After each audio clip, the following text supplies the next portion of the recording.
বর্তমান সময়ে ইসলাম প্রোডাক্ট গ্রহণকারীরা বলে যে আমরা আল্লাহ ছাড়ার কাউকে ভয় পাই না। তবে পূর্ব পাকিস্তানের কথা বললে যখন ভারতের প্রধানমন্ত্রী নরেন্দ্র মোদী গেছিল তখন দেখে নিয়েছিলাম তারা কাকে ভয় পায়।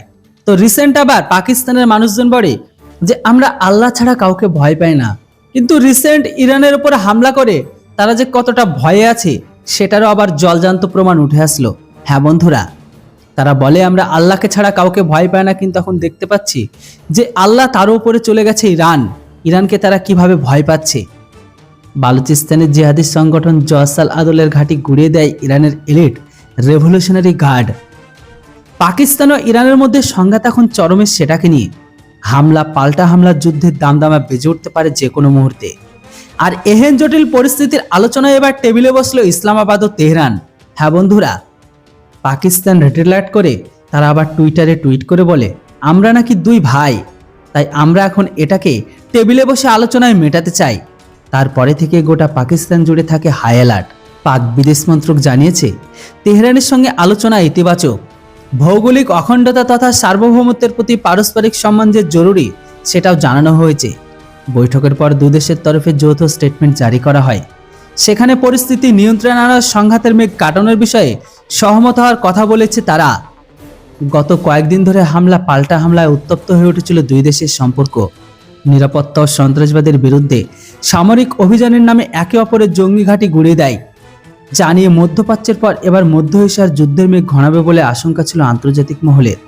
তবে গত শুক্রবার পাক বিদেশমন্ত্রী জালিল আব্বাস জিলানি ফোনে কথা বলেন ইরানের বিদেশমন্ত্রী আমির আবদুল্লাহানের সঙ্গে। সন্ত্রাসবাদের বিরোধিতা ও পারস্পরিক সহযোগিতা বৃদ্ধি করতে আলোচনা হয় তাদের মধ্যে। তারপরে এক্স হ্যান্ডেলে পাক বিদেশ মন্ত্রক এক স্টেটমেন্ট দেয়।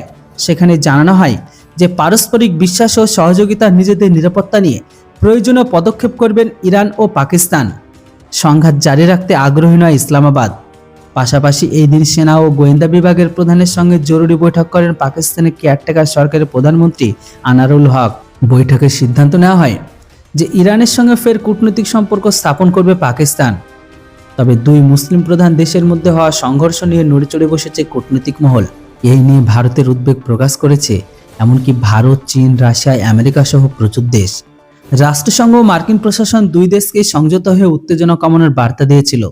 তো অন্যদিকে দুই দেশের মধ্যে মধ্যস্থতা করতে রাজি হয়েছিল আবার চীন। গত মঙ্গলবার আগে পাকিস্তানের জিহাদি ডেরায় মিসাইল ও ড্রোন হামলা চালায় ইরান।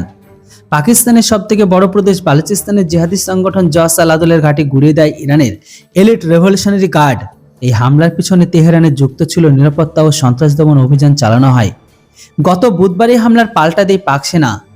এই যুক্তি দেখে ইরানের বালুচ বিদ্রোহীদের উপর হামলা চালায় ইসলামাবাদ। দুই দেশের এই সংঘর্ষে 2 শিশুসহ 11 জনের মৃত্যু হয়। এরপরে একে অপরের রাষ্ট্রদূত তলব করে দুই দেশ। তো বন্ধুরা, আপনারা বুঝতে পারছেন পাকিস্তান যখন থেকে ইরানের উপর রেড অ্যালার্ট করেছে তারপর থেকে তাদের ভয়ে পা কাঁপছে। তাদের একটাই ভয় যে এই বুঝি ইরান তাদের উপর হামলা করে দিল। ওই জন্য আগেই বলেছিলাম যে এরা নাকি শুধুমাত্র আল্লাহকেই ভয় পায়, কিন্তু এই দেখলাম যে পাকিস্তানিরা ভয় পাচ্ছে এবার ইরানকে। যেটা হোক বন্ধুরা, এবার আপনারা কি বলবেন? পাকিস্তানের আল্লাহ বড় না ইরান বড়? এই মুহূর্তে সেটা অবশ্যই কমেন্ট বক্সে লিখে জানান। Thanks for watching. জয় হিন্দ, বন্দে মাতরম।